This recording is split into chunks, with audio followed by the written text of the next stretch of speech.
رحمٰن نے اپنے کلام میں لکھا فرمایا کہ ابتدا بھی وہی، انتہا بھی وہی، ناخدا بھی وہی ہے، خدا بھی وہی، جو ہے سارے جہانوں میں جلوہ نما، جو ہے سارے جہانوں میں جلوہ نما، اس احد کے سوا دوسرا کون ہے۔ علامہ صاحب سے گزارش کروں گا کہ آپ ہمارے ناظرین کو اس شعر کی وضاحت میں فرمائیے کہ کس حوالے سے پیر جی نے یہ شعر ارشاد فرمایا۔ بسم اللہ الرحمن الرحیم۔ سب سے پہلے میں آپ کا انتہائی شکر گزار ہوں کہ آپ نے مجھے مدعو کیا ہے، اور دعا گو ہوں کہ اللہ تبارک و تعالیٰ اس چینل کے ذریعے اسلام کا بول بالا فرمائے، آمین۔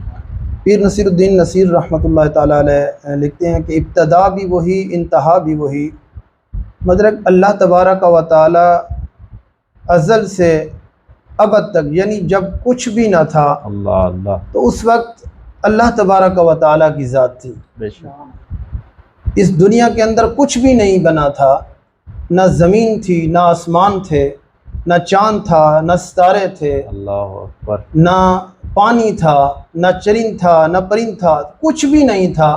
تو اس وقت اللہ تبارک و تعالیٰ کی وحدہ لا شریک ذات موجود تھی۔ بے شک کہتے ہیں انتہا بھی وہی، یعنی اللہ تبارک و تعالیٰ آخر تک، ابد تک مثال کر وہی رہے گا کہ اس کے جب دنیا ختم ہو جائے گی، یہ فانی دنیا ہے، ایک دن یہ اس نے مٹ جانا ہے، یہ سب کچھ ختم ہو جائے گا، تو ایک ذات وحدہ لا شریک کی وہی ذات اللہ تبارک و تعالیٰ کی باقی رہے گی، کچھ بھی نہیں رہے گا۔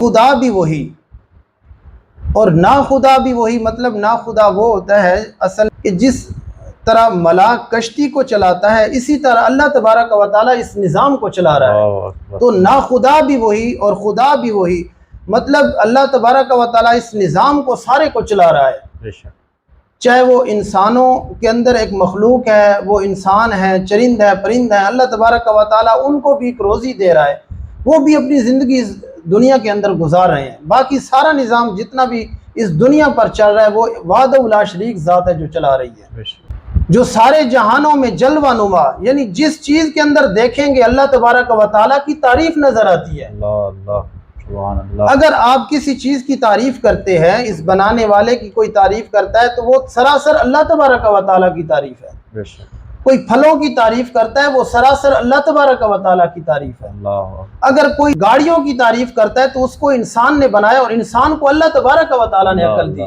سبحان اللہ، وہ تعریف اللہ تبارک و تعالیٰ کی تعریف ہے۔ بہت خوب۔